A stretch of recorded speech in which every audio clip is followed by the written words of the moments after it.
সাইয়েদনা মূসা আলাইহিস সালাম আল্লাহকে জিজ্ঞেস করলেন, ইয়া রাব্বি আয়াগলিবুকান নাওমু, আল্লাহ আপনার কি ঘুমে ধরে না? সুবহানাল্লাহ পড়েন। আয়াগলিবুকান নাওমু, আপনার কি ঘুমে ধরে না? আপনার উপর কি ঘুম বিজয় লাভ করে না? আমি তো সারাদিন কাজ করার পরে আমার ঘুমে ধরে। আমি সারাদিন রাখালগিরির কাজ করি, ছাগল চড়াই। পৃথিবীর সব নবীরা ছাগল চড়াতেন। মা মিন নাবিয়্যিন ইল্লা রাআল গানাম, পৃথিবীতে এমন কোন নবী নাই যেই নবী মেষ চড়ায় নাই, বকরি চড়ায় নাই। সুবহানাল্লাহ পড়েন। সাহাবারা বললেন, ইয়া রাসূলুল্লাহ আপনিও মেষ চড়িয়েছেন? বিষ্ণু বললেন, হ্যাঁ আমিও মেষ চড়িয়েছি। আমি তো অল্প কিছু টাকার বিনিময়ে মক্কাতে ছাগলগুলো চড়ায় দিতাম। সুবহানাল্লাহ পড়েন। তো মূসা আলাইহিস সালাম বললেন, আল্লাহ আয়াগলিবুকান নাওমু, আল্লাহ আপনার কি ঘুমে ধরে না?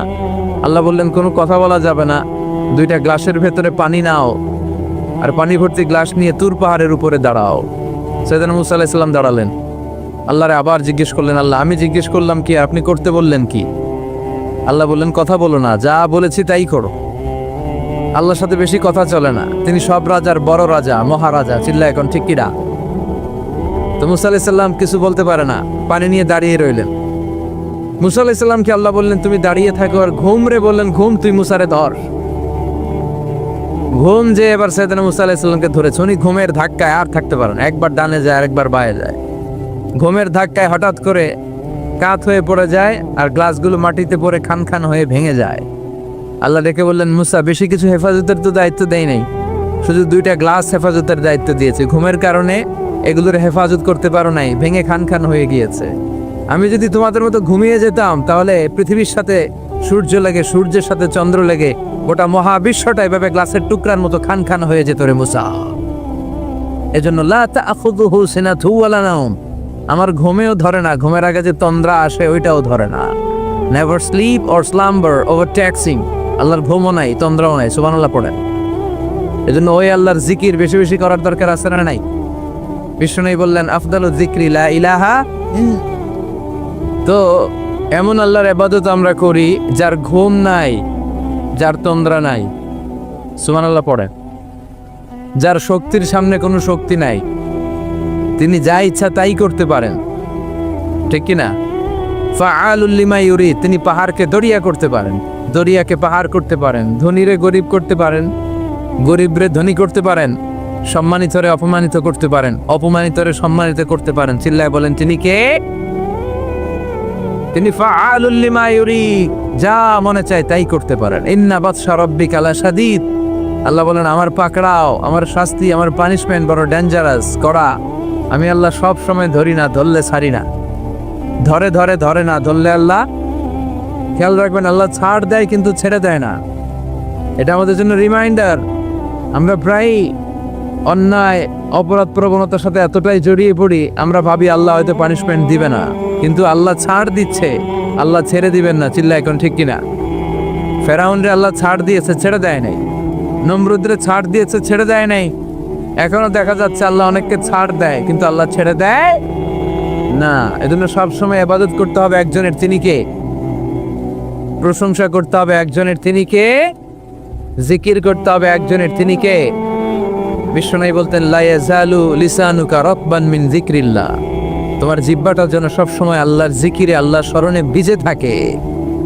আবার বিষ্ণু বলতেন, হাব্বুল কালাম ইলাল্লাহি আরবা, আল্লাহর কাছে সবচাইতে প্রিয় কথা চারটি। কয়টি? সবাই বলেন কয়টি? এক হচ্ছে সুবহানাল্লাহ, দুই হচ্ছে আলহামদুলিল্লাহ, তিন হচ্ছে লা ইলাহা ইল্লাল্লাহ, চার হচ্ছে আল্লাহু আকবার। প্রথমটা কি? দ্বিতীয়টা? তৃতীয়টা? চার নাম্বারটা? আবার আওয়াজ করে সবাই পড়েন, প্রথমটা কি? দ্বিতীয়টা? তৃতীয়টা? চতুর্থটা? আহাব্বুল কালাম ইলাল্লাহি আরবা, আল্লাহর কাছে সবচাইতে প্রিয় কথা এই চারটা, সবচাইতে প্রিয় কথা। আর এই প্রতিটা কথার ভেতরে আল্লাহর নাম আছে না নাই? দেখেন, সুবহানাল্লাহ আল্লাহ আছে, আলহামদুলিল্লাহ, লা ইলাহা ইল্লাল্লাহ, আল্লাহু আকবার আছে না নাই? তার মানে জিকির করতে হলে ওই জিকিরের মধ্যে নাম থাকতে হবে কার? আল্লাহর নাম ছাড়া এদেশে অনেক জিকির আছে না নাই? লাফালাফি করে হি হুই হাই, হ্যাঁ, পেকুয়াতে আলহামদুলিল্লাহ এগুলো বোধহয় নাই, কম। হ্যাঁ, জিকির হতে হবে তাদাররুআ ওয়া খুফিয়া, গোপনে, দুনাল জাহরি বিল কওল, চিৎকার চেঁচামেচি করে নয়। এদেশে অনেকে জিকিরও করে আবার বাসার আগায় উঠে যায়, আছে না নাই? আবার জিকির করতে করতে লাফাতে লাফাতে যিনি জিকির করে ওনার কাঁধের উপরে ওঠে, দেখছেন আপনারা? আমি এখন জিকির করাচ্ছি, তাসবিহ পড়াচ্ছি, আপনারা যদি লাফ দিয়ে আমার কাঁধে ওঠেন, আমি যাব কই? আল্লাহ রাসূল সাল্লাল্লাহু আলাইহি ওয়াসাল্লাম সাহাবাদেরকে নিয়ে তাসবিহ পড়ছেন, জিকির করছেন, কোন সাহাবারা লাফাতে লাফাতে খেজুর গাছের আগায়, এরকম পাওয়া যায়? অথবা সাহাবারা আবেগের চোটে লাফাতে লাফাতে আল্লাহ রাসূলের কাঁধের উপর, এরকম হয়েছে কোনোদিন? তাহলে এইরকম সিস্টেমে হুই হাই করে লাফালাফি করে কোনো ধরনের জিকির করা যাবে? জিকির করতে হবে হাতের কড়ায়, গুনে গুনে, ভদ্রভাবে। আব্দুল্লাহ ইবনে আমর ইবনে আল-আস তিনি বর্ণনা করেন, রাআইতু রাসূলুল্লাহ সাল্লাল্লাহু আলাইহি ওয়াসাল্লাম ইয়াকিদু তাসবিহা বিয়ামিনি, আমি আল্লাহ রাসূলকে ডান হাতের গিরায় এভাবে আস্তে আস্তে তাসবিহ পড়তে দেখেছি। সুবহানাল্লাহ। কোন হাতের গিরায়? নাকি বাম হাত? আমরা কোনপন্থী? সব নবীরা কোনপন্থী ছিল? জান্নাতে ঢুকবে কোনপন্থীরা? এজন্য ডানপন্থী হতে রাজি আছেন তো সবাই? ডান হাতের গিরায় তাসবিহ পড়বে, রাজি আছেন? এইভাবে ডান হাতটা উঁচু করেন, এই আঙ্গুলটা এই এখানে ধরেন, ধরে এইভাবে পড়বেন সুবহানাল্লাহ সুবহানাল্লাহ সুবহানাল্লাহ। এই আঙ্গুলের গিরা কিয়ামতের দিন আপনার পক্ষে সাক্ষী দিবে। আমরা যেন বেশি বেশি আল্লাহর জিকির করতে পারি, আল্লাহ তৌফিক দাও। আমরা যেন আল্লাহর শুকরিয়া বেশি বেশি করতে পারি, আল্লাহ তৌফিক দাও। বিশ্বনবী দোয়া করতেন, আল্লাহুম্মা জাআলনি সাবুরা ওয়া জাআলনি শাকুরা ওয়া জাআলনি ফি আইনি সগীরা ওয়া ফি আ'য়ুনিন নাসি কাবীরা। হে আল্লাহ, আপনি আমারে ধৈর্যশীল বান্দা বানান। আল্লাহ, আপনি আমারে শুকরগুজার বানান। আল্লাহ, আমার চোখে আপনি আমারে ছোট বানান, মানুষের চোখে আপনি আমারে বড় বানান। আমিন পড়েন। আমরা শুকরগুজার হতে চাই না, আমরা অভিযোগ করি বেশি, কমপ্লেইন, এটা আল্লাহ আমার দিল না, ওইটা দিল না, এরকম অভিযোগ আছে না নাই? যে অবস্থানে আছে এটাতে খুশি না। এজন্য বিশ্বনবী বলতেন, উনজুর ইলা মান হুয়া আসফালা মিনকা, তোমার চেয়ে যে খারাপ অবস্থানে আছে তার দিকে তাকাও, তাহলে তোমার ভালো লাগবে। ওয়ালা তানজুর ইলা মান হুয়া আ'লা মিনকা, তোমার চেয়ে যে ভালো পজিশনে আছে ওর দিকে তাকিও না, যে খারাপ অবস্থানে আছে ওর দিকে তাকাও। তুমি তোমার অবস্থানে থেকে খুশি নাও, কিন্তু অনেকে আছে তোমার অবস্থানে পৌঁছার জন্য সে লড়াই করে যাচ্ছে আর সংগ্রাম চালিয়ে যাচ্ছে। তোমার জায়গাটাতে পৌঁছা, যেই জায়গায় বসে তুমি আল্লাহরে গালি দাও, তোমার ভাল লাগে না, ওই জায়গাটায় আসা বসা অনেকের কাছে স্বপ্ন, অনেকের কাছে স্বপ্ন। শেখ সাদি রাহিমাহুল্লাহ, ওনার একবার আর্থিক দৈন্যতা যাচ্ছিল। ইরানের বিখ্যাত কবি বালাগাল উলা বিকামালিহি এর রচয়িতা, টাকা নাই, পয়সা নাই, পায়ে দেওয়ার মতো জুতা নাই। তো মনে মনে আফসোস, হায়রে আমি এত বড় কবি, আমার পায়ে দেওয়ার মতো জুতা নাই। তো আফসোস করে ঘর থেকে বেরিয়ে দেখে একজন ভিক্ষুক ভিক্ষা করে, তার দুইটা পাই নাই। শেখ সাদির পায়ে জুতা নাই, শেখ সাদির পায়ে কি নাই? আর ভিক্ষুকের কি নাই? পাই নাই। উনি সেজদায় পড়ে গেলেন, আল্লাহরে বললেন, আল্লাহ শুকর, আলহামদুলিল্লাহ, অনেক ভালো আছি, অনেক সুখে আছি। এজন্য আপনার চেয়ে যে খারাপ অবস্থানে আছে ওর দিকে একটু তাকান। ঠিক যে মুহূর্তে আমরা এখন, কি সুন্দর, শীত না গরম না, ওয়েদারটা খুব চমৎকার না? এই পরিবেশে যে মুহূর্তে আমরা কথা শুনছি, ঠিক এই মুহূর্তে হাসপাতালের বেডে শুয়ে অনেকে মৃত্যুর প্রহর গুনছে। অনেকের ক্যান্সার, যার নেই কোনো অ্যান্সার, তার প্রতিটা সেলের ভিতরে জ্বালা। আমি টাকা চাই, পয়সা চাই, কত কিছু চাই, এটা লাগবে, ওইটা লাগবে, এটা চাই, ওইটা চাই। হাসপাতালের ওই ক্যান্সারের রোগীটা কিচ্ছু চায় না, ও শুধু বাঁচতে চায়। ও কি চায়? ও শুধু বাঁচতে চায়। এজন্য চাহিদার কোনো শেষ নাই। আল কানাআতু মিনাল ইসলাম, অল্পে তুষ্ট থাকার নাম ইসলাম। অল্প খাবো, অল্প পড়বো, অল্প জমাবো, অল্পের ভেতরে বরকত দিয়েছে কে? আর সবসময় শুকরিয়া করবো কার? রাজি আছেন তো? আমরা যেন আল্লাহর শুকরগুজার বান্দা হতে পারি, আল্লাহ তুমি তৌফিক দাও। আরো জোরে পড়ি আমিন। রাজাখালী গ্রামের নাম, হ্যাঁ, ইউনিয়ন রাজাখালী, রানীখালী নাই না? বহুমুখী বেসারাতুল উলুম ইসলামিয়া ফাজিল স্নাতক মাদ্রাসার উদ্যোগে 69তম বার্ষিক সভা। ওরে আল্লাহ, অনেক আগের প্রোগ্রাম। আমাদের এখানে অনেকের বয়সই তো 69 হয় নাই। কথা বলেন, এই প্রোগ্রামটা কিয়ামত পর্যন্ত এখানে জারি থাক, আমরা চাই কি চাই না?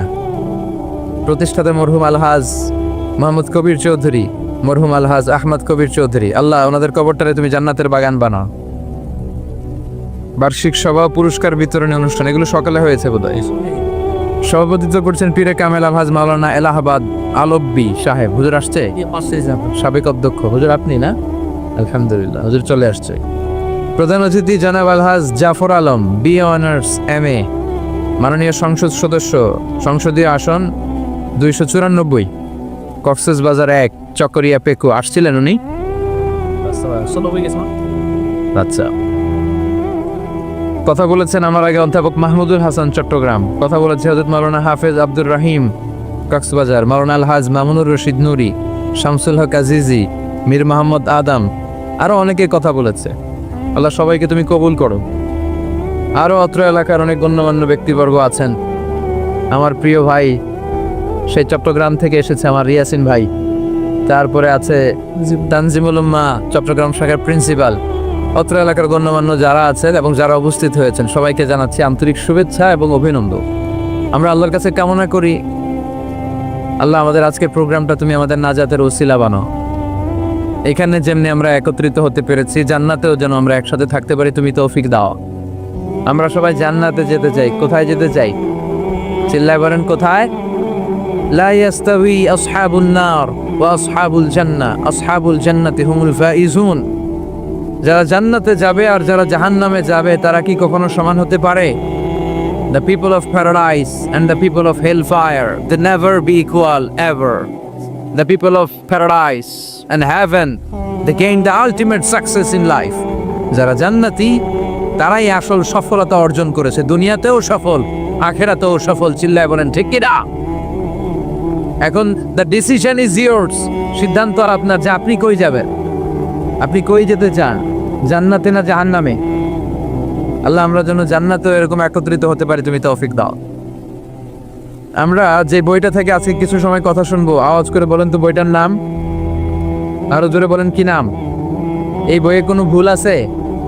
সন্দেহ আছে? সংশয় আছে? এই বইয়ের সাথে সম্পর্ক জোরদার করার দরকার আছে না নাই? এই বইটা কিয়ামতের দিন সুপারিশকারী হবে।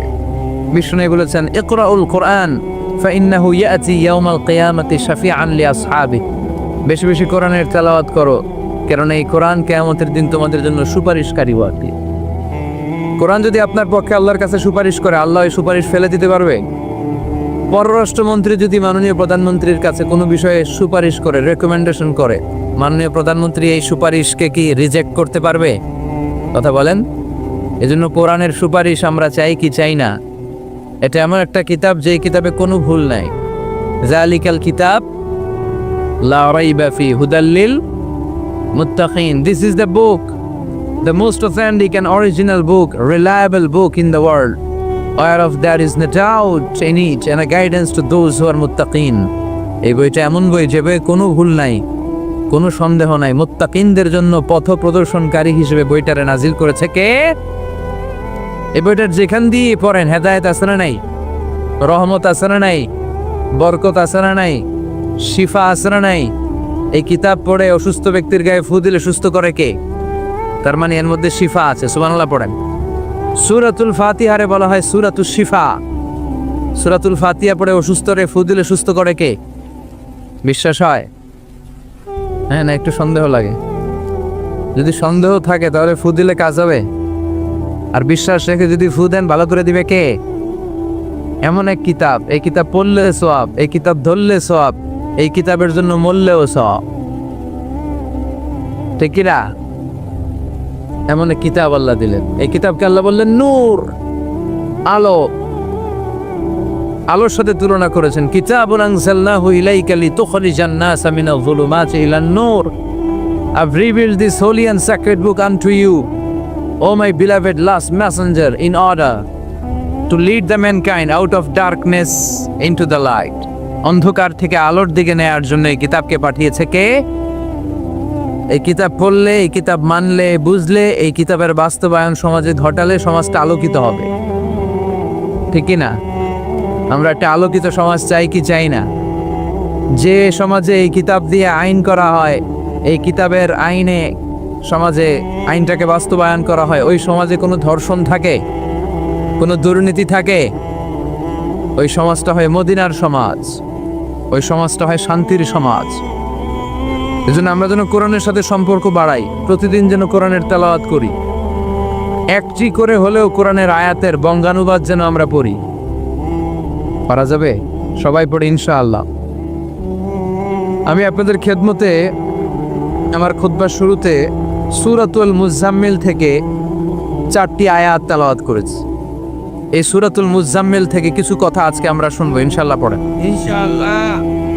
আমি সবসময় তাফসির মাহফিলগুলোর ক্লাসের মতো মনে করি। ক্লাস, আই কনসিডার দিস তাফসির programme as a class. I consider myself as a teacher and all the sitting audience as a student of the Holy Quran. আমি মনে করি যে আমি কোরআনের শিক্ষক, আর যারা শুনছে তারা আমাদের ছাত্র। আমার আগে যিনি এখানে কথা বলছিলেন তিনি ছিলেন আমাদের শিক্ষক। এখন আমি একটু করে বসার সুযোগ পাইছি, আমি হয়ে গেছি শিক্ষক, আর আমরা সবাই কোরআনের ছাত্র। খুশি না বেজা? সূরাতুল মুজাম্মিল এটা কোরআনের 29তম পারার একটা সূরা। কততম পারার? এই সূরার আয়াত সংখ্যা 20। আয়াত সংখ্যা কত? এই সূরাটি মাক্কি সূরা। কি সূরা? আচ্ছা, এবার আমি প্রশ্ন করি, আপনারা উত্তর করেন। সূরাতুল মুজাম্মিল কত পারার সূরা? আয়াত সংখ্যা? সূরাটি মাদানী। হ্যাঁ, মাক্কি সূরা। আলহামদুলিল্লাহ, পড়েন। এই সূরাটি আল্লাহ তাআলা বিশ্বনবীর নামে ডেডিকেট করেছেন। কার নামে? বিশ্বনবীর অনেকগুলো সুন্দর সুন্দর নাম আছে, শুধু মুহাম্মদ সাল্লাল্লাহু আলাইহি ওয়াসাল্লাম এটাই ওনার নাম নয়, এটা ছাড়াও ওনার অনেক নাম আছে। ওনার একটা নাম আছে আহমদ। কি নাম? ইয়াতি মিন বাদি ইসমুহু আহমদ। মুহাম্মদ ওনার নাম, আহমদ ওনার নাম, তাহা ওনার নাম, মুজাম্মিল এটা ওনার একটা নাম, মুদ্দাসসির এটা ওনার একটা নাম, আবুল কাসিম এটার ওনার একটা নাম, কুনিয়াত। তো বিশ্বনবীর নামে এই সূরাটাকে ডেডিকেট করেছে কে? বিশ্বনবীকে আল্লাহ তাআলা এই সূরার ভেতরে অনেকগুলো ইনস্ট্রাকশন, গাইডলাইন দিয়েছে, পথ নির্দেশিকা। এগুলো আমাদের জীবনেও কাজে লাগবে, ঠিক কিনা? তো এই আল মুজাম্মিল বিশ্বনবীর নামে ডেডিকেট করা একটি সূরা। আবার এই নামে আমাদেরও অনেকের নাম পাওয়া যায়, আছে না নাই? এখানে মুজাম্মিল ভাই কে কে আছে দেখি? মুজাম্মিল কেউ আছে মুজাম্মিল নামে? আছে তো, মাশাআল্লাহ। আল্লাহ মুজাম্মিল ভাইদেরকে তুমি কবুল করুন। তো এই সূরার একটা কেন্দ্রীয় আলোচ্য বিষয় আছে, central subject matter, central theme of the সূরা আল মুজাম্মিল। এই পুরো 20টা আয়াতে আল্লাহ কি বুঝাতে চাইলেন, আগে সংক্ষেপে এটা আমি বলি। এই পুরো সূরার ভেতরে কেন্দ্রীয় যে আলোচ্য বিষয়টা আল্লাহ আমাদেরকে জানাতে চাইলেন সেটা হচ্ছে আমাদেরকে যে কোনো কাজে নামার আগে নিজেকে প্রস্তুত করে নিতে হবে। বুঝতে পেরেছেন? You have to take huge preparation for a successful mission. আপনি যদি কোনো মিশনে নামতে চান, আপনাকে you have to take preparation, you have to be prepared. নিজেকে প্রস্তুত করে নিতে হবে। বিশ্বনবীকে আল্লাহ তাআলা বড় একটা মিশনে নামাবেন, নবুয়তির মিশন, দাওয়াতি কাজের মিশন, আল্লাহর জমিনে আল্লাহর দ্বীনকে বাস্তবায়নের মিশন, পৃথিবীর বুকে কালিমার পতাকা গেড়ে দেওয়ার মিশন। চিল্লা এখন ঠিক কিনা? এত বড় মিশন যে নবী পালন করবে, ওই নবীর প্রিপারেশনের দরকার আছে না নাই? তাহলে এই পুরো সূরার মূল কথা হচ্ছে প্রিপারেশন ফর এ মিশন, মিশনের জন্য প্রস্তুতি গ্রহণ করা। Good preparation is a prerequisite for a successful mission. আপনি যদি একটা মিশনে সফল হতে চান, আপনাকে প্রস্তুতি নিতে হবে। কি নিতে হবে? সবাই বলে প্রিপারেশন নিতে হবে। প্রিপারেশন যদি ভালো হয়, কাজের ফলাফল। প্রিপারেশন যদি খারাপ, ফলাফল। পরীক্ষার আগে যদি প্রিপারেশন ভালো হয়, গোল্ডেন এ প্লাসের সম্ভাবনা আছে না নাই? ইলেকশনের আগে যদি ভালো প্রস্তুতি নেয়, জয়লাভ করার সম্ভাবনা আছে না নাই? সব কাজে প্রিপারেশন লাগে। এই যে আমরা প্রতিদিন সালাত পড়ি, নামাজ আদায় করি, প্রস্তুতি লাগে না? কি প্রস্তুতি লাগে? ওযু করা লাগে, ঠিক কিনা? ইয়া আইয়ুহাল্লাযীনা আমানু ইযা কুমতুম ইলাস সালাতি ফাগসিলু ওয়ুজুহাকুম ওয়া আইদিয়াকুম ইলাল মারাফিক ওয়ামসাহু বিরুউসিকুম ওয়া আরজুলাকুম ইলাল কা'বাইন। সুবহানাল্লাহ পড়ে আল্লাহ ডেকে বললেন, গোলাম যখন নামাজে যাবা, নামাজের প্রস্তুতি নাও। কথাটা কার? আগে চেহারা ধৌত করো, হাত দুইটা কনুই পর্যন্ত ধৌত করো, তারপরে মাথা মাসায় করো, তারপরে পা ধৌত করো, তারপরে সালাত কায়েম করতে যাও। তার মানে সালাত একামাতুস সালাত প্রতিষ্ঠার আগে আপনাকে প্রস্তুতি নিতে হবে। নামাজে যাওয়ার আগে ওযু করা লাগবে, ঠিক কিনা? আবার জুমার নামাজে আপনি যাবেন, আগামীকাল জুমাবার না, এই জুমার নামাজে যাওয়ার আগে প্রস্তুতি আছে না নাই? কি প্রস্তুতি আছে? গোসল করা লাগে, ঠিক কিনা? আতর মাখা লাগে, সুন্দর পারফিউম দেওয়া লাগে, তারপর জুমার খুতবা শোনার জন্য মসজিদে আগে আগে যাওয়া লাগে, ঠিক কিনা? তার মানে নামাজের আগে প্রস্তুতি লাগে, জুমার সালাতের আগে প্রস্তুতি লাগে, আবার রোজার আগেও প্রস্তুতি আছে না নাই? বিশ্বনবী রমাদান আল মুবারক আসার 2 মাস আগ থেকে প্রস্তুতি নিতেন। বিশ্বনবী দোয়া করতে শুরু করতেন রজব মাস থেকে, আর আল্লাহর কাছে বলতেন, আল্লাহুম্মা বারিক লানা ফি রজব ওয়া শাবান ওয়া বাল্লিগনা রমাদান। রজব শাবানে বরকতে দাও, রমজান মাসে গুনাহ ঝরাও, সপ্তাহ জুড়ে তুমি বরকতে দাও, জুমার দিনেতে গুনাহ ছড়াও, রজব শাবানে বরকতে দাও, রমজান মাসে গুনাহ ছড়াও। চিল্লায় পড়েন আমিন। রমজান আসার 2 মাস আগে বিশ্বনবী রজব মাস থেকে রমজানের প্রস্তুতি নিতেন। আল্লাহু আকবার। আর পড়তেন, আল্লাহুম্মা বারিক লানা ফি রজব ওয়া শাবান। ও আল্লাহ, রজব আর শাবান মাসে আপনি বরকত দেন, ওয়া বাল্লিগনা রমাদান, রমজান মাসে পৌঁছে দেন। এখন যে মাসটা চলতেছে এটা কি মাস? হ্যাঁ, তাহলে রমজানের প্রস্তুতি নেওয়ার দরকার আছে না নাই? রমজানের 2 মাস আগ থেকে উনি প্রস্তুতি নিতেন। এরপরে ঈদ আসার আগে রমজানের প্রস্তুতি আছে না নাই? ও মন, রমজানের ওই রোজার শেষে এলো খুশির ঈদ, তুই আপনাকে আজ বিলিয়ে দে শোন আসমানি তাকি, তোর সোনা দানা বালা খানা সব রাহে লিল্লা, দে জাকাতে মুর্দা মুসলিমের আজ ভাঙাইতে নি। ঈদ পড়েন, রমজানের ওই রোজার শেষে এলো খুশির ঈদ, তুই পড়বি ঈদের নামাজের মন সেই ঈদ গাহে, যে ময়দানে সব গাজী মুসলিম হয়েছে শাহী, ঈদ রমজানের ওই রোজার শেষে এলো খুশির ঈদ। আলহামদুলিল্লাহ পড়েন। তার মানে নামাজের আগে প্রস্তুতি লাগে, রোজার আগে প্রস্তুতি লাগে, ঈদের আগেও প্রস্তুতি লাগে। এরপরে হজ যদি পালন করতে চান তারও প্রস্তুতির দরকার আছে না? একজন হজ করবে, প্রস্তুতি লাগবে না? কি প্রস্তুতি লাগবে? হ্যাঁ, পাসপোর্ট লাগবে, হজের ভিসা লাগবে, তারপরে রেজিস্ট্রেশন করা লাগবে, আশকোনার হাজি ক্যাম্পে প্রশিক্ষণ নেওয়া লাগবে, রিয়াল কিনা লাগবে, ইজার কিনা লাগবে, রিদা কিনা লাগবে, বেল্ট কিনা লাগবে, হজের নিয়ম কানুন জানা লাগবে, ঠিক কিনা? দেখেন, নামাজের আগে প্রস্তুতি লাগে, রোজার আগে প্রস্তুতি লাগে, হজের আগে প্রস্তুতি লাগে, কিন্তু যাকাতের আগে লাগে না। হ্যাঁ, যাকাতের জন্য 1 বছর আগ থেকে প্রস্তুতি নেওয়া লাগে। আপনি কবে নিসাব পরিমাণ সম্পদের মালিক হলেন ডায়েরিতে নোট রাখার দরকার আছে না নাই? তার মানে নামাজের আগে প্রস্তুতি, রোজার আগে প্রস্তুতি, যাকাতের আগে প্রস্তুতি, হজের আগে প্রস্তুতি। এই সূরার মধ্য দিয়ে রব্বুল আলামিন বিশ্বনবীর বুঝাতে চাইলেন, ও নবী, বিশাল একটা মিশনে আপনি নামবেন, বিশাল একটা যুদ্ধে আপনি নামবেন, কালেমার বাণীকে দুনিয়ার বুকে প্রচার করার গুরু দায়িত্ব নিয়ে নামবেন। এত বড় দায়িত্ব পালনের আগে আপনার প্রস্তুতি নেওয়ার দরকার আছে না নাই? বিশ্বনবীকে প্রস্তুতি নিতে বললেন। তার মানে এই সূরার কেন্দ্রীয় আলোচ্য বিষয় হচ্ছে, you have to take a very good preparation for a mission. আপনি কোনো কাজে সফল হতে হলে আপনাকে প্রস্তুতি নিতে হবে। ভালো প্রস্তুতি ছাড়া সফল হওয়া যাবে? আবার যুদ্ধের ময়দানেও যখন আমরা যাই, বিশ্বনবী যেতেন, প্রস্তুতি ছিল কি ছিল না? আল্লাহ বললেন, ওয়া আ'ইদ্দু লাহুম মাসতাতা'তুম মিন কুওয়া ওয়া মির রিবাতিল খাইল তুরহিবুনা বিহি আদুওয়াল্লাহি ওয়া আদুওয়াকুম। আল্লাহ ডেকে বলেন, গোলাম, যুদ্ধের ময়দানে যাওয়ার আগে ভালো করে নিজেদেরকে প্রস্তুত করে নাও। ওয়া আ'ইদ্দু লাহুম মাসতাতা'তুম মিন কুওয়া, তোমাদের শক্তি সামর্থ্য যা আছে সব প্রস্তুত করে রাখো। সবকিছু প্রস্তুত থাকবে মুসলমানদের, মুসলমান থাকবে সদা জাগ্রত, সদা প্রস্তুত। চিল্লায় বলেন ঠিক কিনা? প্রস্তুত থাকতে হবে যুদ্ধের জন্য। আমরা যে যোদ্ধা আমরা ভুলেই গেছি, আমরা যে যোদ্ধা জাতি, আমাদের রক্তে যে যুদ্ধের ঘ্রাণ এটা আমরা ভুলেই গেছি। আল্লাহ বললেন ওয়া আ'ইদ্দু লাহুম মাসতাতা'তুম মিন কুওয়া, শক্তি আর রসদ জোগাড় করে রাখো।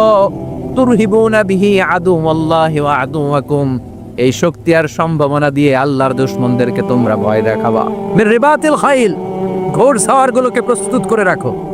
বর্তমানে তো ঘোড়া টোরা নাই, এখন প্রস্তুত করে রাখতে হবে অ্যাটম বোমা, ঠিক কিনা?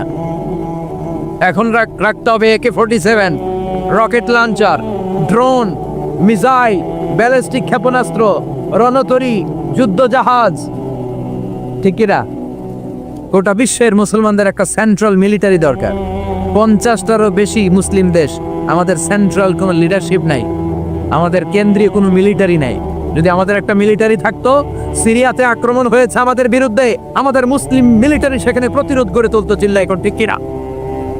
আরাকানে আক্রমণ হয়েছে, মুসলিম মিলিটারি প্রতিরোধ গড়ে তুলবে। ফিলিস্তিনে আক্রমণ হয়েছে, আমাদের মুসলিম মিলিটারি প্রতিরোধ গড়ে তুলবে। কিন্তু আমাদেরকে নেতৃত্ব দেওয়ার মতো কেউ নাই, আমাদের শক্তি সম্ভাবনাকে জোগাড় করে রাখার মতো কেউ নাই। এক রিসেপ তাইয়িব এরদোগান গোটা বিশ্বের যেখানে মুসলমানরা নির্যাতিত ওখানে ছুটে যায়। সে একা কি করবে? এরকম 10টা এরদোগান যদি আমাদের হাতে থাকতো, মুসলমানদের দিকে চোখ রাঙিয়ে কথা বলার সাহস কারো ছিল না, চিল্লা এখন ঠিক কিনা?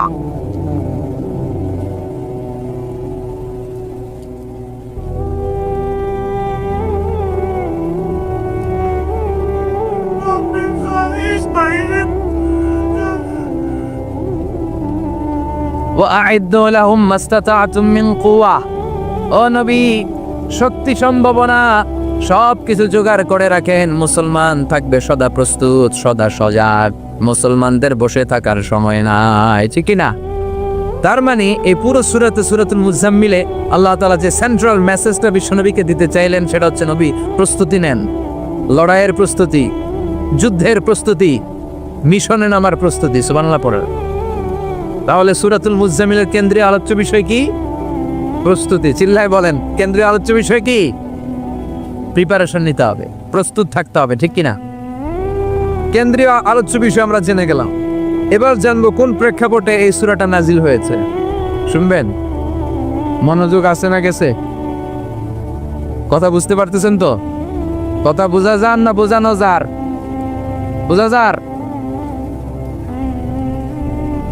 সূরাতুল মুজাম্মিল এটা শুধু মাক্কি সূরাই নয়, এটা মাক্কি যুগে নাজিল হওয়া শুরুর দিককার সূরা।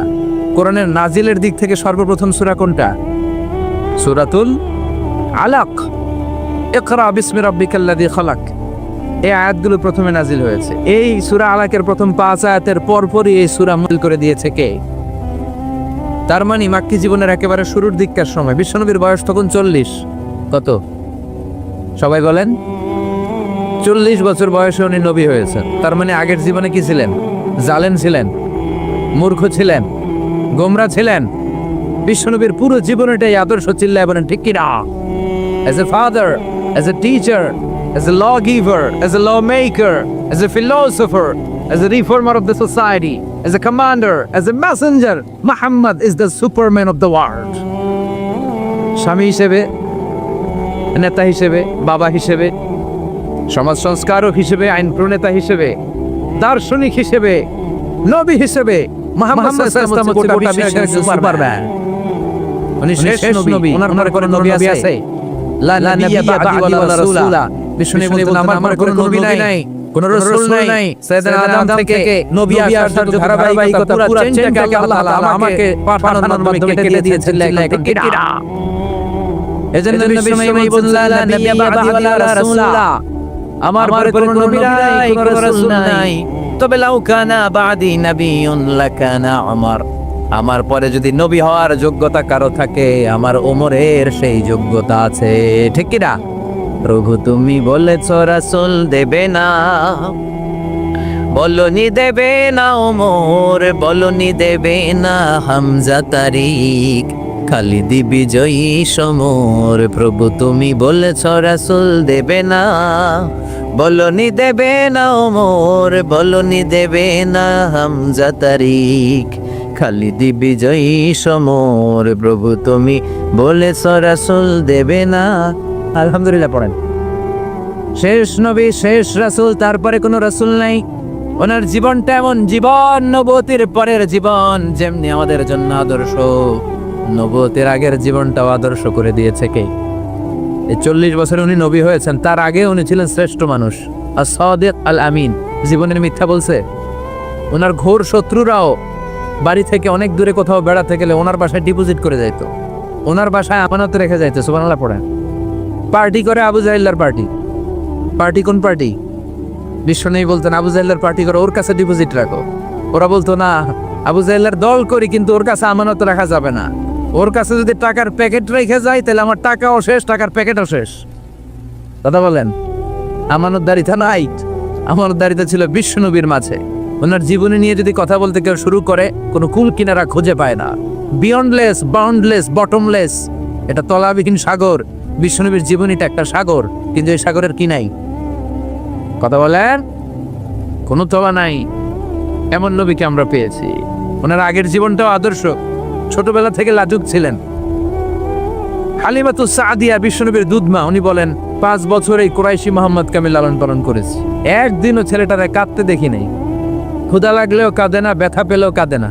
কিন্তু লজ্জাস্থানের জায়গা থেকে এই শিশু মোহাম্মদের কাপড়টা একটু সরে গেলে ছোট্ট মোহাম্মদ চিৎকার দিয়ে ওঠে। কি নবী ছিলেন! 15 বছর বয়সে হালাফুল ফুদুল একটা সংগঠন করেছে। হালাফুল ফুদুল, যেটাকে বাংলা আমরা বলি হিলফুল ফুজুল। আসলে শব্দটা হালাফুল ফুদুল। হালাফ মানে শপথ, টু টেক এন ওথ, শপথ নেয়া। ফুদুল হচ্ছে ভালো কাজের উপর। উনি হাতে হাত রেখে যুবকদেরকে নিয়ে মক্কা আইন করলেন। মক্কার জমিনে কোনো দুর্বলের উপর, মাজলুমের উপর কোনো জালিমের অত্যাচার চলতে দেয়া যাবে না। মক্কার বুকে কোনো টেন্ডারবাজি চলবে না, চাঁদাবাজি চলবে না, ধর্ষণ চলবে না, ছিনতাই আর রাহাজানি চলবে না। চিল্লা এখন ঠিক কি না? 15 বছর বয়সে পুরো মক্কা শহর কাঁপায় দিয়েছে। উনি তো ওই নবী, সবসময় ছিলেন অন্যায়ের বিরুদ্ধে কঠোর। ওনার ইমানটা এমন ছিল, প্রয়োজনে জ্বলে উঠত। চিৎকার করে বলেন ঠিক কিনা? যে ইমানে প্রয়োজনে জ্বলে ওঠে না, যে ইমান সত্য ন্যায়ের কথা বলে না, যে ইমান প্রয়োজনে জ্বলে ওঠে না, যে ইমান সত্য ন্যায়ের কথা বলে না, যে ইমান বাস্তবে নাই, যে ইমান অন্তরে নাই, মুখে শুধু ফাঁকা বলি, কি করে তারে বলো ইমানে বলি, কি করে তারে বলো ইমানে বলি, কি করে তারে বলো ইমানে বলি। ঠিক না? ওনার ইমানটা ছিল এমন ইমান, প্রয়োজনে জ্বলে উঠতো ইমানের তেজে। উনি ছিলেন ওই নবী। 40 বছরের আগের জীবনে যেমন, পরের জীবনে তেমন। সুবহানাল্লাহ পড়ে। তো বিশ্বনবী 40 বছর বয়সে ওহী পেলেন। ওনার ওহীর সূচনাটা ছিল আর রুইয়া সালেহা, সত্য স্বপ্ন। বুখারীর প্রথম বাবটা হচ্ছে বাব কাইফা কানা বাদউল ওয়াহী ইলা রাসূলিল্লাহ। আল্লাহ রাসূলের কাছে ওহীর সূত্রপাতটা কেমন হয়েছে শুনবেন। সর্বপ্রথম ছিল স্বপ্ন। উনি রাতে সুন্দর সুন্দর স্বপ্ন দেখতেন। আমরা স্বপ্ন দেখি না? কি স্বপ্ন দেখেন? মারামারি, হরতাল, হ্যাঁ, টাকা। আর কি দেখো তোমরা? জিহাদি। তো বিশ্বনবী স্বপ্ন দেখতেন আর রুইয়া as-সালেহা, সত্য সুন্দর স্বপ্ন। আর রাতের বেলা বিশ্বনবী যাই স্বপ্নে দেখতেন, দিবালোকের আলোর নে সকালে এটা সুস্পষ্ট হয়ে যেত। চিল্লা এখন সুবহানাল্লাহ। কারণ নবীদের স্বপ্নটা ওহী। নবীদের স্বপ্নটা কি? নবীদের স্বপ্ন যদি ওহী না হতো তাহলে একটা স্বপ্নের উপর ভিত্তি করে সাইয়েদনা ইব্রাহিম আলাইহিস সালাম ছেলের গলায় ছুরি চালাতেন না। এটা ওহী ছিল, এটা আল্লাহর পক্ষ থেকে স্পেশাল অর্ডার ছিল। চিল্লায় বলেন ঠিক কি না? তার মানে বিশ্বনবীর জীবনে প্রথম ওহীর সূত্রপাত হয়েছে স্বপ্ন দিয়ে। তারপরে বিশ্বনবীর কাছে নিঃসঙ্গতা, নির্জনতাকে প্রিয় করে দিল কি? বিশ্বনবীর মানুষের সাথে তখন কথা বলতে ভাল লাগে না, একা একা থাকতে ভাল লাগে, একা একা ইবাদত করতে ভাল লাগে। বিশ্বনবী হেরা পাহাড়ে চলে গেলেন। কোথায়? মক্কা থেকে উত্তর দিকে 634 মিটার উঁচু ওই পাহাড়ে যে তাআব্বুদাল লায়ালি, রাত্রিবেলা তিনি ধ্যান করতেন, মেডিটেশন করতেন, চোখ বন্ধ করে স্রষ্টার অস্তিত্বকে খুঁজতেন। খুঁজতে খুঁজতে খুঁজতে 40 দিন ধ্যান করার পরে, 40 দিন আধ্যাত্মিকতার এই চর্চা করার পরে ফাজাহুল হক, সত্য বিশ্বনবীর কাছে এসে ধরা দিল। সাইয়েদনা জিবরাইল চলে আসলেন, এসে বললেন, ইয়া মুহাম্মদ ইকরা, পড়ো। জান্নাতের একটা রেশমি কাপড়ে সূরাতুল আলাকের 5 আয়াত লেখা, রেশমি কাপড়ের ভেতরে। ওই রেশমি কাপড়টা ধরে বিশ্বনবীকে বললেন, এই প্রথম বিশ্বনবী সাইয়েদনা জিবরাইলকে দেখলেন আর বললেন, ইয়া মুহাম্মদ ইকরা, পড়ো। বিশ্বনবী বললেন, মা আনা বিকারি, আমি পড়তে পারি না। সুবহানাল্লাহ পড়েন। কারণ বিশ্বনবী ছিলেন না নবী আল উম্মি, নিরক্ষর নবী। ওনার অক্ষর জ্ঞান ছিল না। আলিফ বা তা সা, কোনটারে জিম বলে কোনটারে সদ বলে বিশ্বনবী চিনতেন না, লিখতে জানতেন না। তিনি ছিলেন নিরক্ষর, কিন্তু মূর্খ না। নিরক্ষর এক জিনিস, মূর্খ আরেক জিনিস। অক্ষর জ্ঞান নাই কিন্তু জ্ঞান আছে। কারণ বিশ্বনবী বলতেন, আদ্দাবানি রব্বি ফা আহসানা তা'দীবি, আমি পৃথিবীর কোনো ইউনিভার্সিটি থেকে ডিগ্রি নেয় নাই, কেউ আমারে শিখায় নাই, স্বয়ং আরশের উপর থেকে আমারে শিক্ষা দান করেছে কে? তাই আমার শিক্ষার মতো শিক্ষা পৃথিবীর কারো শিক্ষা হতে পারে? কাফির মুশরিকরা কি দেখে না, আদিতে সৃষ্টির শুরুতে মহাবিশ্বের সব কিছু আকাশ জমিন এক জায়গায় লেপ্টে ছিল, একটা বিস্ফোরণের মাধ্যমে আমি মহাবিশ্ব তৈরি করলাম। আর এই পৃথিবীর মধ্যে, এই বসুন্ধরার মধ্যে, এই মহাবিশ্বের মধ্যে প্রাণবন্ত যা আছে সব কিছু আমি পানি থেকে তৈরি করলাম। এই পৃথিবীতে প্রাণবন্ত যা আছে তার সবটাই আল্লাহ কি থেকে তৈরি করেছে? পানি থেকে। এটা হচ্ছে কোরআনের থিওরি। যার প্রাণ আছে ওইটা তৈরি হয়েছে পানি থেকে। বিজ্ঞান এসে এটাই স্বীকার করেছে। বিজ্ঞান বলেছে এই পৃথিবীর প্রথম যে প্রাণ এটা পাওয়া গিয়েছে পানিতে। ওই প্রাণের নাম দিয়েছে তারা অ্যামিবা। কি নাম দিয়েছে? It's a very small unicellular organism in this universe. এককোষী অণুজীব, খুবই ছোট। তারা বলেছে এটা পানি থেকে এসেছে। তারপরে এসেছে জুপ্লাঙ্কটন, ফাইটোপ্লাঙ্কটন, ব্যাকটেরিয়া প্লাঙ্কটন। এই শৈবালগুলো, এই স্পিসিসগুলো, এই প্রজাতিগুলো পানি থেকে ডেভেলপ করেছে। তাহলে বিজ্ঞান যা বলেছে তার সাথে কোরআনের হুবহু মিল আছে না নাই? আবার আল্লাহ বললেন, পানির মধ্যে আমি অনেক ক্যাটাগরি করেছি। পানির মধ্যে কিছু আছে মিঠা পানি, যেটা খেলে আমাদের হৃদয় ঠান্ডা হয়ে যায়। আবার পানির মধ্যে কিছু আছে লোনা পানি, যেটা মুখে তোলা যায় না, ঠিক কিনা? হাদা আদবুন ফুরাত ওয়া হাদা মিলহুন উজাজ। একটা লোনা পানি, একটা মিঠা পানি, দুই সাগরের পানি দুই দিক দিয়ে বয়ে যায়, মাঝখানে অদৃশ্য দেয়াল দিয়ে দিল কে? মারাজাল বাহরাইনি ইয়ালতাকিয়ান বাইনাহুমা বারযাখুন লা ইয়াবগিয়ান ফাবিআইয়ি আলাই রাব্বিকুমা তুকাদ্দিবান। লোনা পানির সাগর, মিঠা পানির সাগর বয়ে যায়, মাঝখানে অদৃশ্য দেয়াল, একটা পানি আরেকটার সাথে মিশে না, ঠিক কি না? এই দৃশ্য দেখছেন আপনারা? কোথায় দেখেছেন? চাঁদপুর।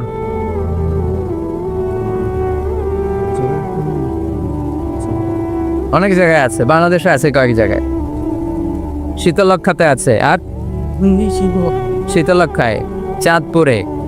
এরপরে আমি দেখে এসেছি নীল নদ আর লোহিত সাগরের পানি মিশানো।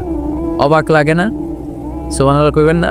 ভাই, একটা লবণাক্ত আর একটা মিঠা, দুইটাই তো পানি, মাঝখানে ব্যারিকেড দিল কে? আল্লাহ। বরফ কেন মিশে না?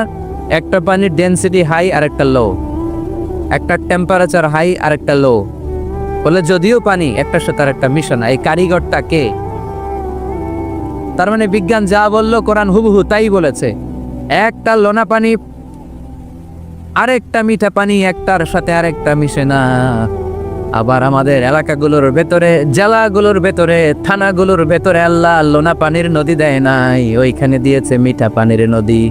কারণ আমাদের এলাকার ভেতরে, গ্রামের ভেতরে লোনা পানির যদি নদী হতো, আমাদের গাছপালা একটাও টিকতো না, ঠিক কিনা? এই সুন্দর ফুল, সুন্দর ফল, মিঠা নদীর পাহানি, আল্লাহ তোমার মেহেরবানি।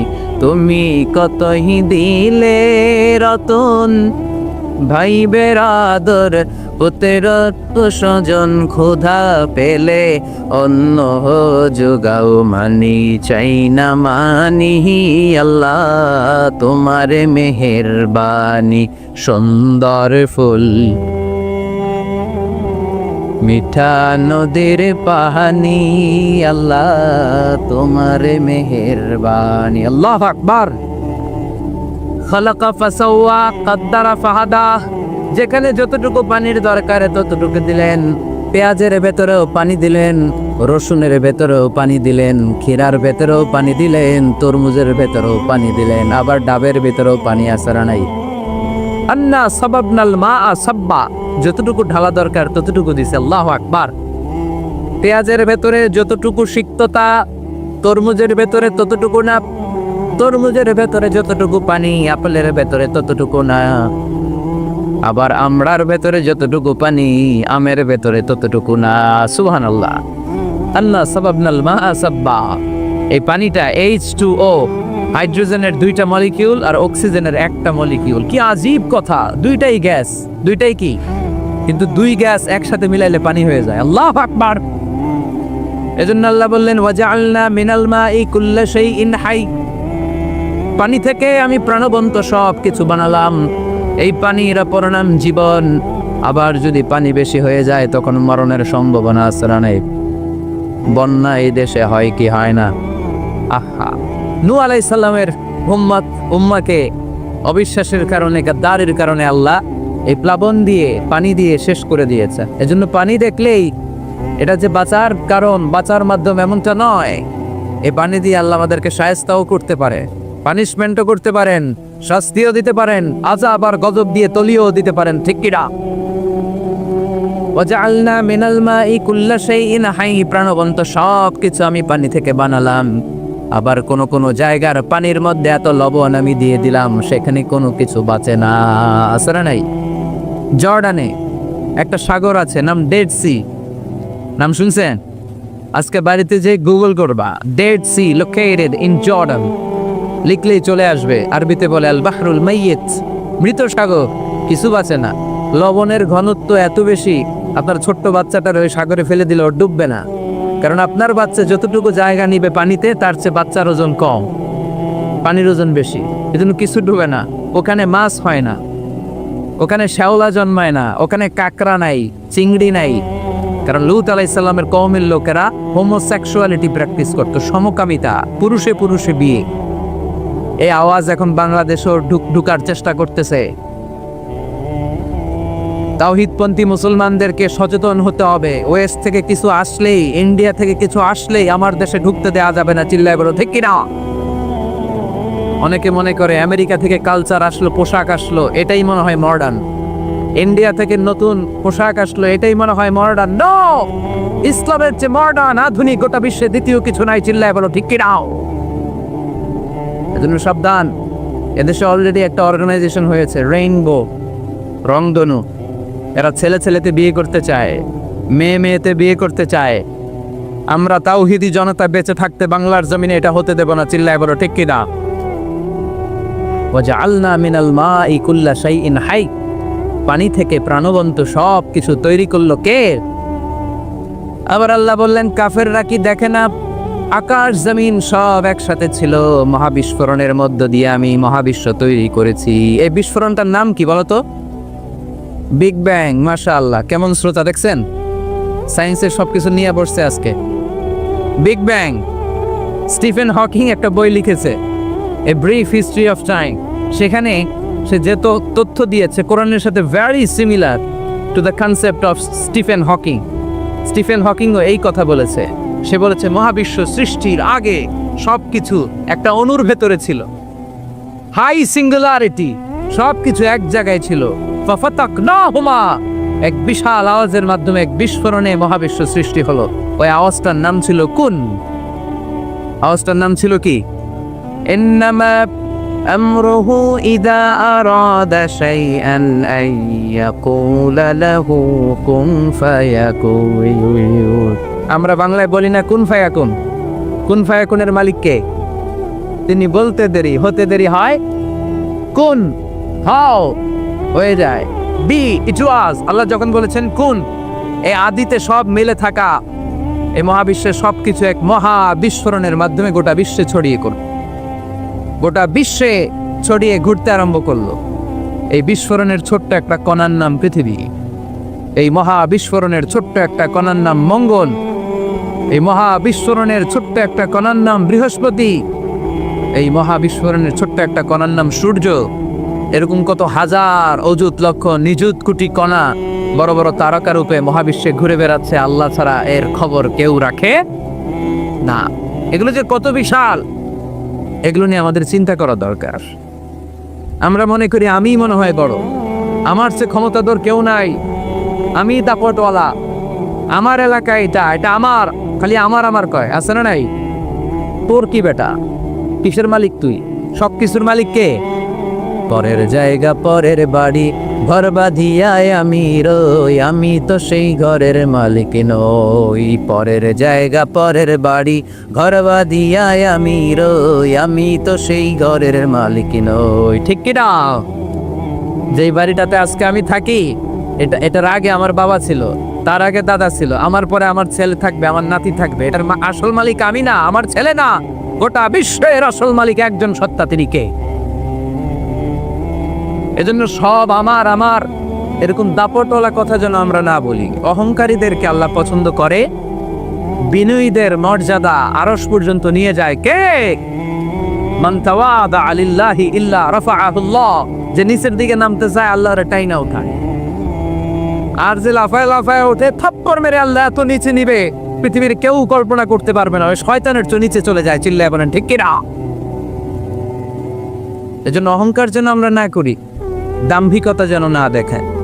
আমরা যেন একটু চিন্তা করি, এই যে বিস্ফোরণের মাধ্যমে গোটা বিশ্ব সৃষ্টি হলো, এটার তুলনায় কত ছোট্ট আমি, কত ক্ষুদ্র আমি। এই 64 জেলা নিয়ে আমাদের বাংলাদেশ পৃথিবীর সবচেয়ে বড় একটা দেশ। কি বলেন? কত ছোট জানেন?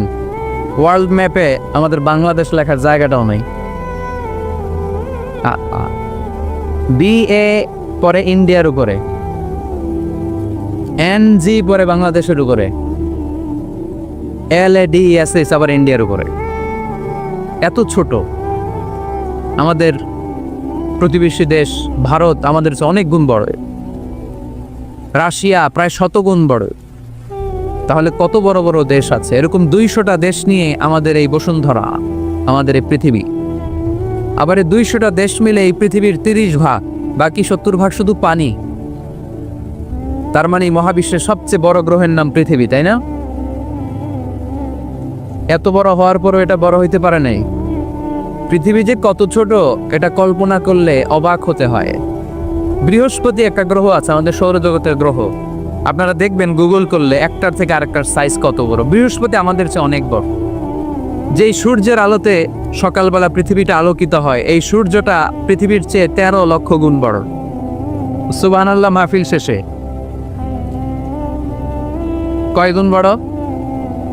13 গুণ বড়, 1300 গুণ বড়, 13,000 গুণ বড়। কয় লক্ষ? 13 লক্ষ গুণ বড়। তার মানে 13 লক্ষটা পৃথিবী সূর্যের ভেতরে রাখার জায়গা আছে না নাই? সূর্যই কি তাহলে সবচেয়ে বড়? আরো উপরে যান, আরো বড় পাবেন। সূর্য হচ্ছে তারা, তাই না? স্টার। সূর্যের পরে আমাদের সবচেয়ে কাছের তারার নাম প্রক্সিমা সেন্ট্রাই। আজকে গুগল করলেই পাবেন, অনেক আছে এরকম। Alpha Centauri A, Alpha Centauri B, Betelgeuse নামে এক তারা পাওয়া যায়, ইটা ক্যারিনা নামে তারা পাওয়া যায়। যে সূর্য পৃথিবীর চেয়ে 13 লক্ষ গুণ বড়, এমন অনেক তারা আছে যেটা সূর্যের চেয়ে কয়েক হাজার কোটি গুণ বড়। তার মানে ওইটাই সবচেয়ে বড় তারা না? ওগুলোরে খেয়ে ফেলতে পারে এরকমও বড় বড় তারা মহাবিশ্বে আছে না নেই? এরকম হাজার কোটি তারা নিয়ে আমাদের গ্যালাক্সি। আমাদের গ্যালাক্সির নাম মিল্কি ওয়ে। আমাদের গ্যালাক্সি থেকে সবচেয়ে কাছের যে গ্যালাক্সি, এটার নাম হচ্ছে অ্যান্ড্রোমেডা। এরকম হাজার হাজার কোটি গ্যালাক্সি নিয়ে প্রথম আকাশের মহাশূন্য। প্রথম আকাশে এখনো যাইতে পারেনি আপনাদেরকে নিয়ে। প্রথম আকাশের কি? মহাশূন্য। চিল্লায় বলেন প্রথম আকাশের কি? মহাশূন্য। এর অনেক অনেক অনেক উপরে প্রথম আকাশ। যেখানে কিয়ামত অবধি নাসার বিজ্ঞানীদের যাওয়া সম্ভব হবে না। প্রথম আকাশের পরে আবার দ্বিতীয় আকাশের মহাশূন্য, না জানি ওইটাতে কি আছে, না জানি ওইটার মধ্যে আল্লাহ কি সৃষ্টি করে রেখেছে। দ্বিতীয় আকাশের মহাশূন্যের পরে দ্বিতীয় আকাশ, তারপরে তৃতীয় আকাশের মহাশূন্য, তারপরে তৃতীয় আকাশ, সুবহানাল্লাহ কইবেন না? তারপরে চতুর্থ আকাশের মহাশূন্য, তারপরে চতুর্থ আকাশ। একটার চেয়ে আরেকটা কত বড়। বিষ্ণু ইসা ইসলাম বললেন, তোমার হাতের আংটি, এই আংটি যদি সাহারা মরুভূমিতে ফেলে দাও, পুরো মরুভূমির তুলনায় তোমার আংটি যত ছোট, আল্লাহর দ্বিতীয় আসমানের তুলনায় আল্লাহর প্রথম আসমানটা ঠিক তত ছোট। তাহলে এই আসমান, এই আরশ, এই কুরসি, আমার আল্লাহর জাত ও সত্তা, এই মহাবিশ্বের তুলনায় পৃথিবীটা কতটুকু, বাংলাদেশ কতটুকু, যাত্রাবাড়ি কতটুকু, মাতুয়াইল কতটুকু, প্যান্ডেলটা কতটুকু, আর আমি না খানদান কতটুকু, কত নগণ্য আমি, কত ক্ষুদ্র আমি, কত তুচ্ছ আমি। মহাবিশ্বের তুলনায় আমি নাই, মহাবিশ্বের তুলনায় আমি নাই। এক লোক ব্যাংকে টাকা তুলতে গেছে, 5,000 টাকা। কয় টাকা? তো সিরিয়ালে দাঁড়ায় আছে, দেখে তার সামনের এক লোক 50 লাখ টাকা তুলতেছে। কয় লাখ? উনি তুলবে কয় লাখ? সামনের লোক উনি তুলবে 5,000 টাকা। তো হঠাৎ করে দেখলো যে সামনের লোকটা যে 50 লাখ টাকা তুলবে, ও লিখছে 50 লাখ টাকা মাত্র। যত বড় অঙ্কই হোক, শেষে কি লিখতে হয়? তো ক্যাশের মধ্যে লিখছে, চেকের মধ্যে, যে 50 লক্ষ টাকা মাত্র। তো এইটা দেখা ও পড়ে গেছে বিপদে, হায় হায়, 50 লক্ষ টাকা মাত্র। তো তারপর ওর চেক নিয়ে ও ক্যাশ কাউন্টারে দিছে। ক্যাশ কাউন্টার দেখতেছে উনি লেখছে 5,000 টাকা নাই। 5,000 টাকার পরে কি লেখছে? নাই। তো ক্যাশে যে বসছে, কি ভাই ঘটনা কি? এত এত ক্লায়েন্টের সাথে ফিনান্সিয়াল ট্রানজ্যাকশন হ্যান্ডেল করি, আমার জীবনে কাউরে তো টাকার সংখ্যার পরে নাই লিখতে দেখি নাই, ঘটনাটা কি? তো সে বলতে শুরু করলো, ভাই আমার আগে দেখলাম একজন 50 লাখ টাকা তুলছে, তো 50 লাখ টাকা যদি মাত্র হয়, আমার 5,000 তো নাই। তো এই যে মহাবিশ্বের বর্ণনা যে তোমাদেরকে শোনালাম, এগুলো যদি চিন্তা করি, আমি আছি, আমি নাই, কিছুই না আমি, কত তুচ্ছ আমি, কত নগণ্য আমি। এই মহাবিশ্বকে মহাবিস্ফোরণের মাধ্যমে তৈরি করেছে কে? আবার আল্লাহ বললেন, ওয়াস-সামাআ বানাইনাহা বিআইদিন ওয়া ইন্না লামুসিউন। বিস্ফোরণের মাধ্যমে শুধু আকাশ সৃষ্টি করে আমি বসে থাকি নাই, এই আকাশ জমিনকে আমি আল্লাহ প্রতিনিয়ত প্রশস্ত করে দিচ্ছি।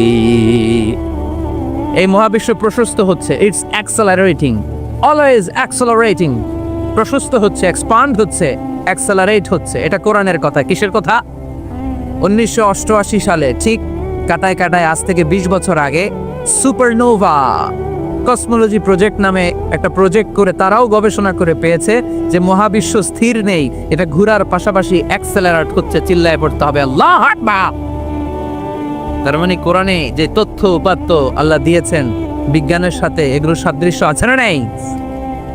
আবার আল্লাহ কসম কেটে বললেন, ফালা উকসিমু বিমাওয়াকি'ন নুজুমি ওয়া ইন্নাহু লাকসামুন লাউ তা'লামুনা আযীম। আমি আল্লাহ তারকা পতিত হওয়ার জায়গাগুলোর কসম খাই, যেখানে তারকাগুলো ঘুরতে ঘুরতে ঘুরতে ঘুরতে ওইটার রেঞ্জে যখন চলে যায়, মুহূর্তের মধ্যে তারকা তার অস্তিত্ব হারিয়ে ফেলে। সুবহানাল্লাহ। তারকা পতিত হওয়ার জায়গাগুলোর শপথ করলেন কে? এটাকে কোরআন বলেছে মাওয়াকিউন নুজুম। নাজমুন মানে তারা, যেখানে তারা তার অস্তিত্ব হারায়। কোরআন বলেছে মাওয়াকিউন নুজুম, কিন্তু বিজ্ঞান এটার নাম দিয়েছে ব্ল্যাক হোল। বিজ্ঞান এটার নাম দিয়েছে কি? Black hole. তারা ঘুরতে ঘুরতে এই ব্ল্যাক হোলের রেঞ্জের মধ্যে যদি চলে আসে, মুখ শেষ হয়ে যায়, যেখানে তারা তার অস্তিত্ব হারায়। কোরআন বলেছে মাওয়াকিউন নুজুম। সায়েন্স এটার নাম দিয়েছে ব্ল্যাক হোল। ব্ল্যাক হোল মহাবিশ্বের এমন ভয়ঙ্কর একটা বিষয়, এই ব্ল্যাক হোলের রেঞ্জের মধ্যে যদি কোনো তারা, সূর্যের চেয়েও 1000 কোটি গুণ বড় সাইজের তারা ঘুরতে ঘুরতে ঘুরতে ব্ল্যাক হোলের সামনে আসে, বাচ্চার মুখে হাওয়াই মিঠাই দিলে যেমনি হাওয়াই মিঠাই মুহূর্তেই নাই, ওই তারাও মুহূর্তেই নাই। সুবহানাল্লাহ। মাতুয়াইলে হাওয়াই মিঠাই পাওয়া যায়? পাওয়া যায়? কই পাওয়া যায়? হ্যাঁ, আগে যখন আমরা ছোট ছিলাম আমরা এগুলো খাইতাম তো, কটকটি। কটকটি আছে এখন? ঘরের ওই যে পুরান জোতা টোতা প্লাস্টিকের বোতল, এগুলো দিয়ে আমরা কটকটি খাইতাম। আর খাইতাম এই হাওয়াই মিঠাই, খুব মজা লাগতো এগুলো। এরকম গোল করে সাজায় রাখতো, জিব্বায় লাগাইলেই নাই। খাইছেন আপনারা? এই ব্ল্যাক হোল হচ্ছে এমন যে ব্ল্যাক হোলের রেঞ্জের মধ্যে কোনো তারা ঘুরতে ঘুরতে ঘুরতে যদি চলে আসে, হাওয়াই মিঠাই মুখে লাগাইলে যেমনি নাই, ওই তারাও নাই। তার মানে কোরআন বলেছে মাওয়াকি আন-নুজুম, সায়েন্স বলেছে ব্ল্যাক হোল, দুটার মধ্যে মিল আছে না নাই? তাহলে কসমোলজি নিয়ে কথা এখানেই শেষ করি।